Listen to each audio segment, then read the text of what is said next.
Welcome all. Welcome to this new series where we are discussing the email etiquettes. This is a series of 6 videos. Okay, email etiquette are something where we really need to be good at when we are working in an organization. How we are communicating with each other through email, it really reflects our attitude toward our work.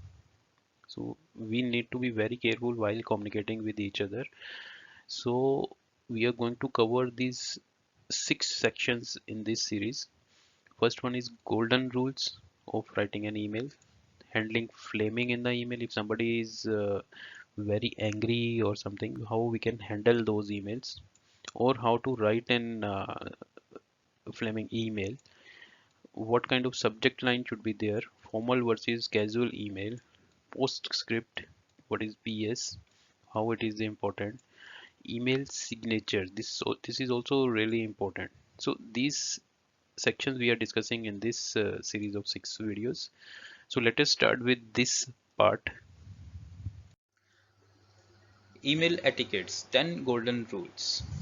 Etiquettes. What are etiquettes? The rules which indicate the correct way to behave in a certain time and place. Okay, this is a just a general definition of etiquette. If we relate it etiquettes with email, it becomes email etiquettes. How we are going to behave in a certain time and place. Okay, that means whenever we are writing an email, we need to keep certain points in our mind. Okay, so let us discuss why this is important. This is what email etiquette is. Now when we are writing an email, along with email etiquettes, we need to keep our tone very appropriate. Why? Because when we are writing an email, okay, without any immediate feedback, means if you're sending an email and we are not talking to that person face to face or through telephone or through any other medium, then your reader may misinterpret your document very easily. So it is very crucial that we need to follow certain basic etiquettes. Along with, we need to keep our tone very appropriate. Okay, so how we can do this, let us try to understand. First, why we are doing an email communication? Because it is a quick communication. Okay, we can share the professional information with everybody. We can keep record of communications. Sometimes we just send an email just to inform somebody ki, okay, we are proceeding like this is just for your information and record. Okay, so this is the very important thing. Sometimes we use email only for recording, only record purpose only, so that we can refer in future the basis of doing something. We can always show it as a proof also. So this is a kind of record. Okay, so it is very quick communication. You can discuss on phone and you can send an email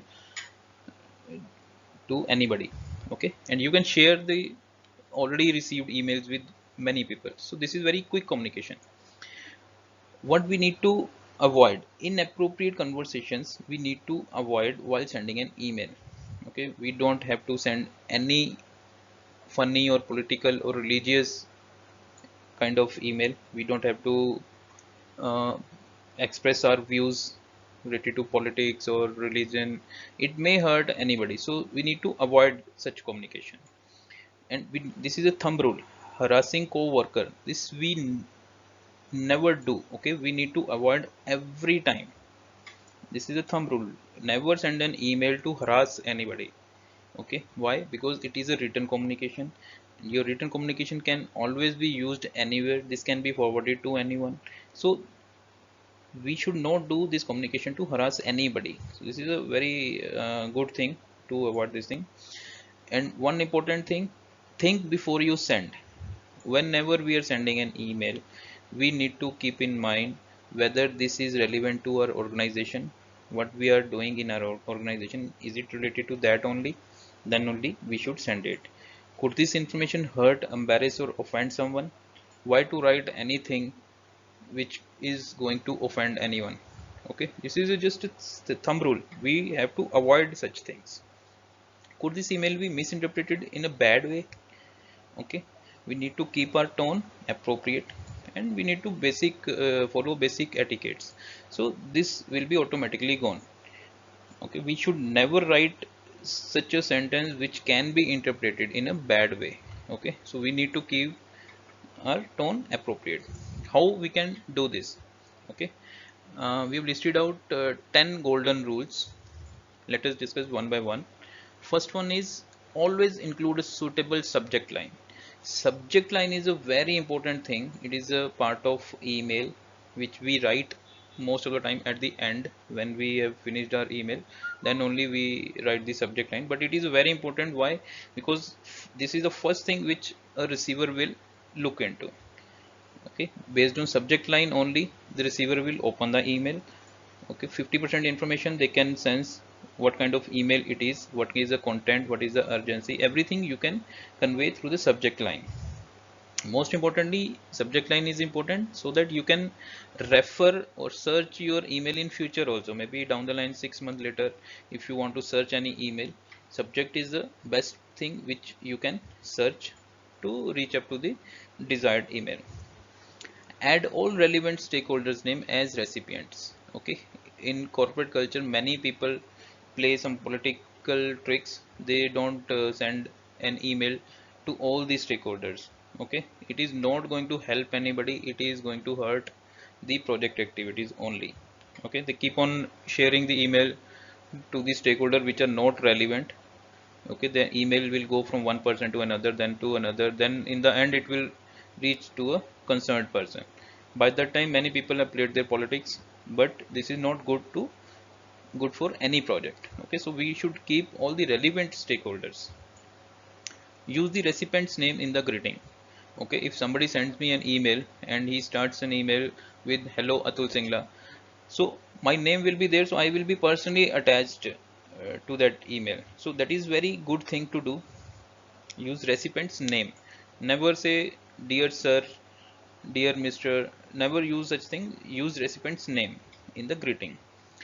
Do not write in all capitals. Use capital when appropriate. Capital letters we should avoid in most of the emails. Whenever we write something in capital, that means we are giving some stress to that thing. Okay, so that is very important. We should use it very rarely. When we need to stress upon something, then only we can use capital letter. Or if you want to express your anger on some particular specific thing, then you can use all capital letters. Try to keep the email brief, one screen length. This is a very good thing. These days many people are using mobile also. They want to read all the emails on mobile, so never go for longer emails. Okay, whatever you want to convey, up to the point we should write every each and everything. Okay, we should limit the length of the email, but at the same time we need to convey our message properly also, so that much length must be there, but we should limit the length. Do not use email to discuss confidential information. This is a thumb rule in life also. We should not do all these things. We should not share confidential information through email. Take care with abbreviations and emotions. Okay, so abbreviation, everybody is not aware of all the abbreviations, so we should avoid all these things. We are writing an email to a subject, we need to be very specific, and we should use full forms only. Use a font that has a professional or neutral touch. Okay, when we are writing an email, it is a kind of professional communication. We should use good fonts only. Funny fonts we should avoid. Check for punctuation, spellings and grammatical errors. Okay, this is very ethical thing we should do. Before sending an email, we should always check our spelling. Grammatical mistakes we need to avoid. Okay, this is a basic thumb rule, so that person who is going to read the email, he should get a feel, okay, this mail has come from a educated person. Okay, so these things we need to take care. These days very auto check features are available everywhere, it is available, so we should use all these things before sending an email. Do not forward unnecessary unrelated emails. Okay, when we are sending an email, it should have a meaning, it should have a subject, it should have a content in it, so that person who is reading, he should not feel that he has wasted his time. Okay, even 1 or 2 minutes are also important these days, so we should not forward or write any unnecessary email. So these are the 10 golden rules which we need to follow whenever we are writing an email to anybody. Whenever we are responding to an email, then also we should keep in mind all these points. So these are the golden rules, etiquettes we should behave in a certain time and place. Appropriate tone should be there. Okay, communication done through email is very good. Okay, inappropriate conversation should be avoided. And this is very much, whenever we send an email, we should think, we should read our email again, and we should think about these three things, then only we should press click on press button, send button. Okay, so these are the golden rules. So stay tuned, many more videos are coming on same subject. Flaming emails. What is flaming? Flaming is a virtual term for venting, posting, or sending offensive messages over the internet. When we are sending such messages through email, we call it flaming in email. Why flaming happens? Sometimes we or somebody is frustrated, angry, or out of control, and we want to teach somebody a lesson, and we want to show them how nonsense they are. That time these kind of things happen. Flaming happens.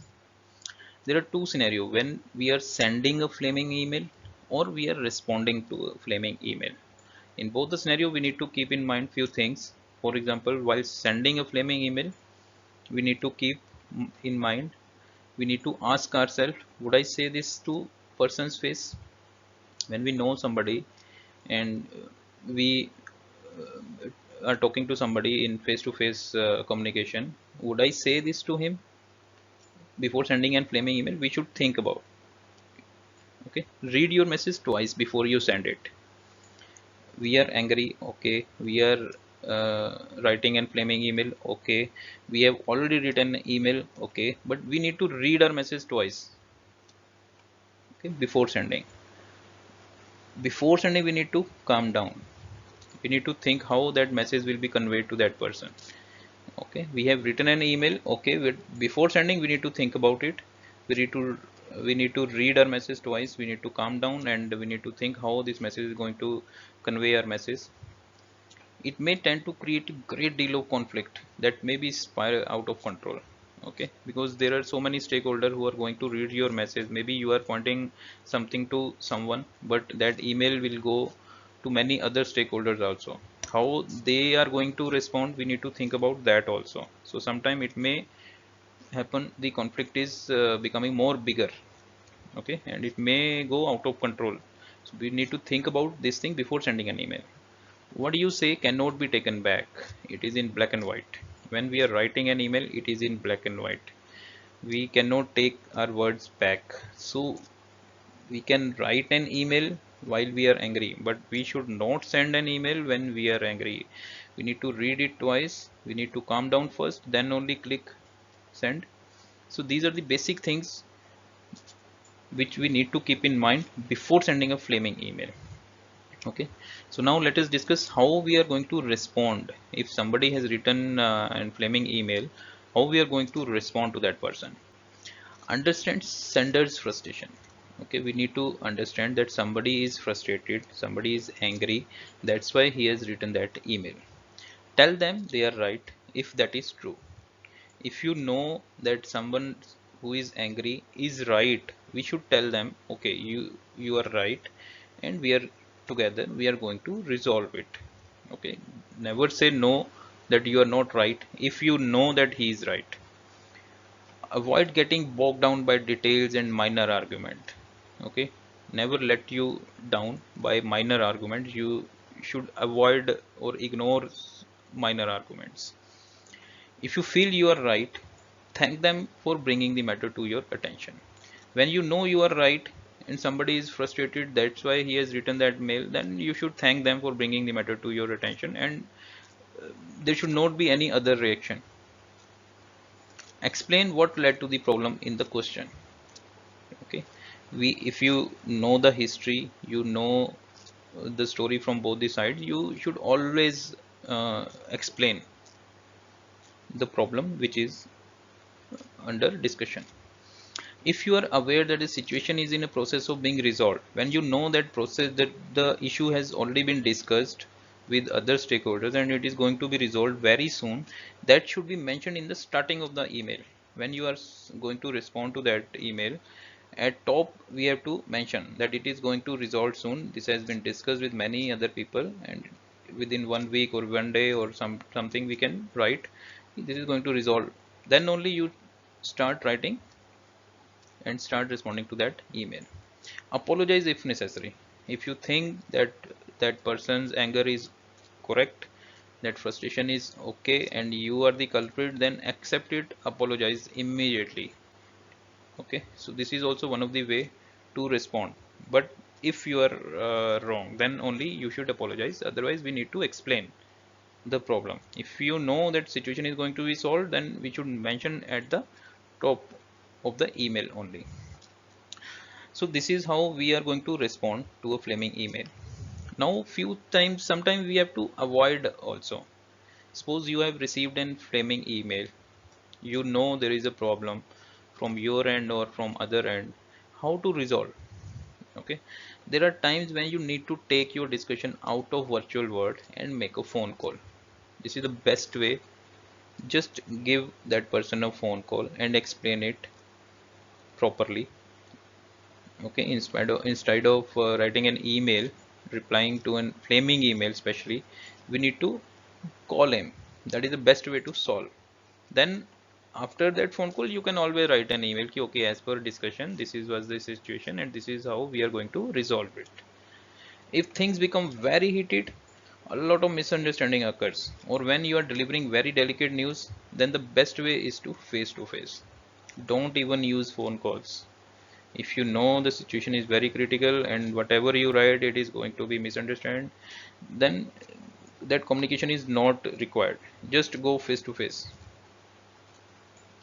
On the other hand, silence is sometimes the best last word of all. Most of the time, somebody is frustrated, he has written something and that is spoiling your mood, and you know there is no solution or that is just a frustration only. You should ignore that. Avoid replying to that email. No last words. Silence. That is the best solution sometime. So not replying is also one of the best way to respond to a flaming emails. So this is how we can we can handle flaming in the emails. Effective subject line. Subject line is one of the first thing a recipient is going to note when he or she receives an email. And the purpose of subject line is to engage your audience. When we are writing an email, we want somebody to to read your content. There should be a subject line which engages the audience. But most of the time what happens, we write a long email, we draft an email, just before sending an email we start writing the subject line. So we don't spend much time on subject line, but the importance should not be missed. This should be there, and logical subject line should be written for each and every email.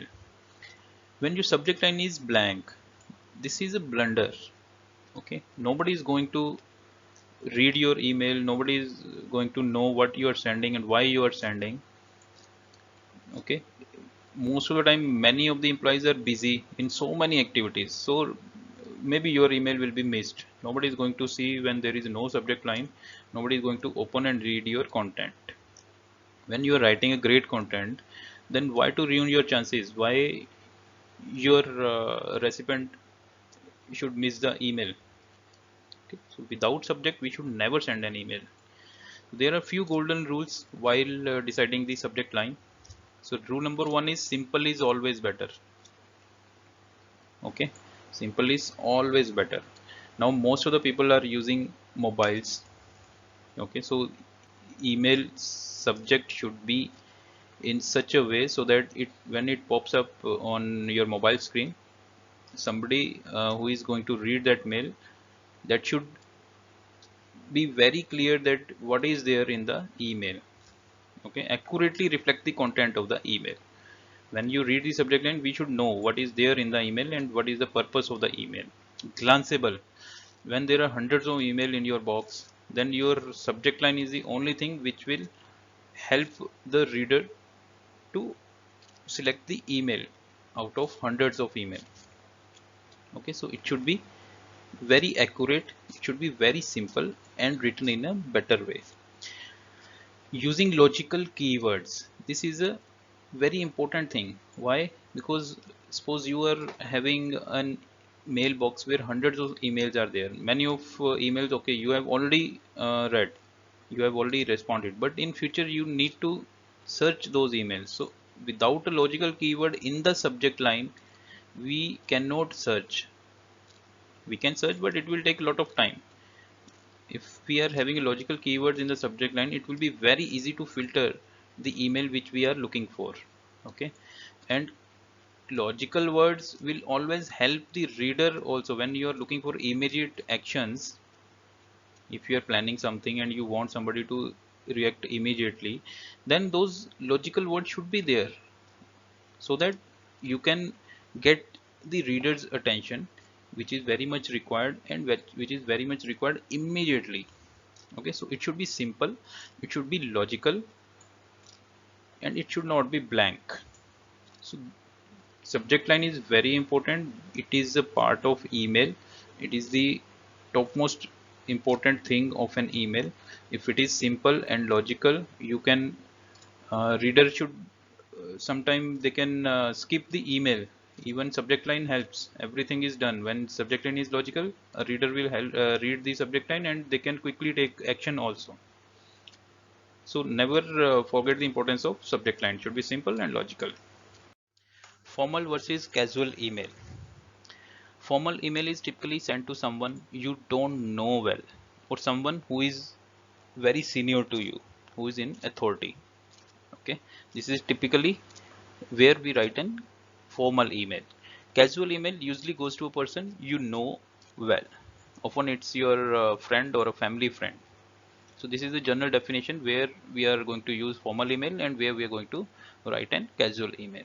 So let us discuss the structure head to toe of a formal email. Subject line. The more formal your email is, the more detailed your subject line should be, because you don't want to miss anything. In subject line only we will let the user know what kind of email it is and what is the purpose of the email. So address subject line should be more detailed as compared to subject line in the informal emails. Salutations. Address the recipient by name if possible, but sometimes skipped in informal messages. Okay, in informal we start content of the email without addressing to the persons, and that also without mentioning their name also. But in formal email we always address the recipient by name. Introduction. The opening of a formal email often requires the sender to introduce themselves. In all the formal email where we don't know someone to whom we are communicating, we try to communicate through introduction. We start through introduction. We tell them who we are and why we are writing an email. In contrast, in informal emails, when we already know someone to whom we are writing, introduction is not required. In the email body, what we need to take care.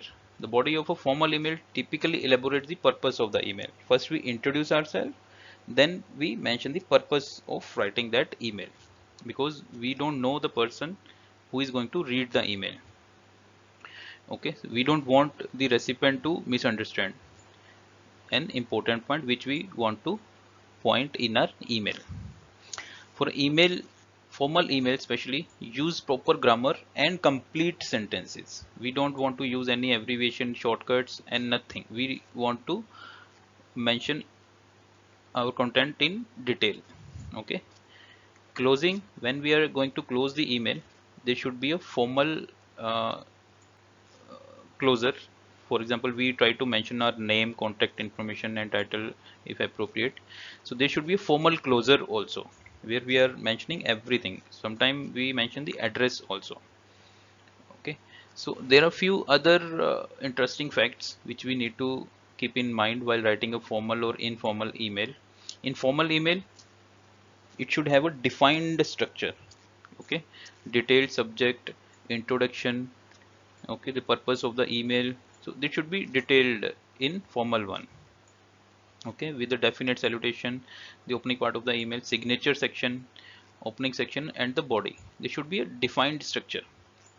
Avoid using abbreviation, contraction, slangs, emotions and other informal terminology which we can always use in casual emails, but these should not be part of any formal communication. An informal email may not even use complete sentence, which should not happen in formal emails. Avoid novelty fonts. We should not use few fonts, for example the comic fonts, etc., because in most maybe the reader who is going to open your email, they are not having those font installed in their PC. So those kind of fonts should not be used. We should use those formal fonts or most commonly used fonts. Before you press the send button, review your email carefully. Okay, you have written a very great content. You have mentioned the purpose and mentioned your information very clearly. But before pressing the send button, you should always read the email. You should always try to understand that your message is not misinterpreted. Spelling mistake should not be there. Name should be mentioned properly. Typo errors should be avoided, and there should not be any grammatical error. These days we have all these features where we can check the errors automatically. So without checking all these things, we should never click on the send button. So these are few of the formal and informal email etiquettes which we need to keep in mind while sending a formal or informal email. Okay. Postscript, abbreviated to PS. It is a sentence or a small paragraph which may be added after a main body of the email or after the signature of the letter. It is commonly found after the signature of the letter. Okay. What we're trying to do by adding a postscript? We are just trying to sell our idea one more time. That is the only intention. We are just highlighting, summarizing, or emphasizing on something one more time in our email from a different angle. Okay, let us first try to understand what is postscript and what are the reasons behind adding the postscript. What are the benefits of adding postscript? Now, if you see, most oftenly we go to the last page of the newspaper to read first, because as a rule it contains the most entertaining content. Okay, similarly postscript is added at the end of the email. So most of the people who are aware of this thing, they keep on looking at postscript so that they can get the idea of an email or something from a different angle. It's like a dessert. Okay, you know it will be most delicious part of the meal, so you want to eat it first. PS is the most charming part of the letter. It's like a wink you give when you walk away. Okay, in a funny way, it's kind of wink when you walk away. But don't make it habit. It can start irritating the reader if we keep on repeating the same kind of postscripts in all the emails. Okay, it may devalue the seriousness of the letter also. So we need to add postscript just to add fun. Okay, just to add a taste, just to emphasize on your point one more time from a different angle. But we should not repeat in all the emails. It should be really mentioned so that it has its own value.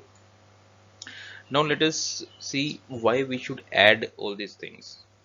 For example, it's afterthoughts. Sometimes what happens, we draft an email, a very long email, and we don't want to change anything, and we get something in our mind which we want to add immediately before sending. Just before sending, we get in some idea which we want to mention in the email, but we don't want to change the content, so we add it at the end. This is afterthoughts. We don't want to wait for future communication. We won't want to wait to include the same idea in future communication, but we want to add in the same content.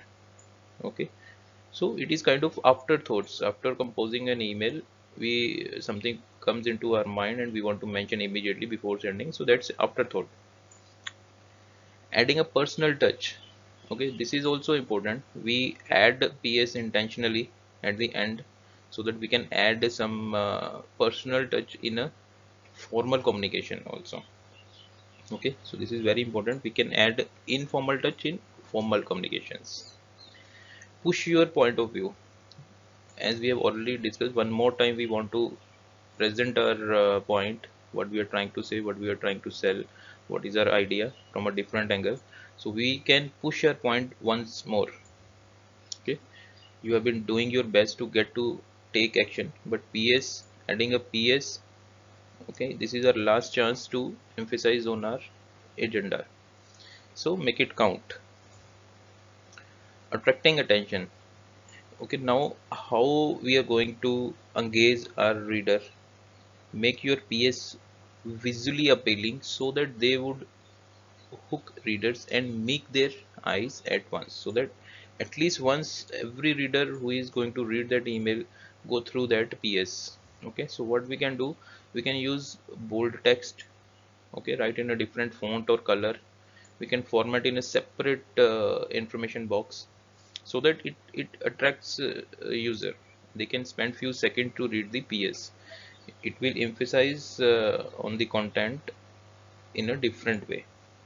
So these are the reason why we can add postscript in an email, how it can add interest to the reader. Okay, but we need to take care we are not irritating anybody. Okay, so we are doing nothing but we are trying to sell our idea one more time but in a different angle. Email signatures. Email signature is more than just your name and title. Okay, it's a part of your personal branding. You can make a statement about you and your business. Okay, like a business card, a reader will know who has written that email.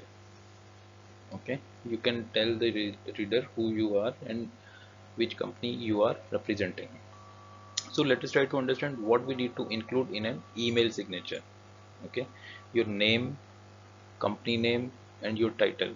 These are the mandatory things which you need to add in your signature. Okay, name and title of the company. If you are representing a company, then only you can write an company's title. Then contact information. If you are representing a company or you are having a business website, then you should always mention your business website link, at least one phone number. Email address, most of the experts are saying that email address is not a necessary thing, but if you need to add something, then you should add email address also. Okay, social links. These days many social media platforms are available, but we need to add only professional links only. Okay, LinkedIn is one of the best options if you want to add any social link, so that the user can go to that link and check out your professional profile. That is the only intention to add this thing. Okay, you can add logo or photo, but that is also optional. To make it attractive, you can always add a professional photo, but we need to take care few things. For example, it should be professional image and headshot is required. There is no need to add full body photograph in your email signature. Okay, if you want to give a corporate look, then in some companies they say ki, okay, we have to add some confidentiality statement in each and every signature. So that will be a standard thing which will be available in all the signatures. Sometimes some companies say we need to add few colors and fonts which represent the kind of work they are doing. So to match those things, these are common things which will be seen in all the signatures of the employees. Okay, corporate link, if some companies want their website link or some other branding link need to be added, then that will be part of your signature. Address, company address will be part of your signature. So if we add all these things which are recommended by a particular company, that will give a professional look to your signature. So these are the few things which we can add into our signature. Now while preparing our signature, we need to keep in mind few things. Let us discuss few of these. For example, it should be very simple. We don't have to give too much information in our signature. It will do nothing but distract the reader. We just want to tell reader who we are, who we are representing. Okay, what is our position in a company. If we are at a higher position, we can always add those things. So that is the only intention, and we need to attract users attention also at the same time. So, but we have to keep it very simple. We can be very colorful also. One or two colors can attract reader. Okay, that can always attract readers attention towards your signature, but don't use too many colors. Okay, sometimes using many colors in a signature, it looks childish. so we need to avoid too many, but we can use few colors. A black and white signature can also be a very good thing. You can choose some font, or it can be a bold option, so we can use black and white signature also. These days many online template builders are available, which can be used to create your professional signature. It will really add value to your email also. So there are few things which we need to keep in mind while creating our signature, and these are the few things which we need to add in our signature. Some are mandatory but few are optional. Okay, so signature is nothing but something which makes a statement about you and your business, and it is like a business card, so use it properly within each and every email.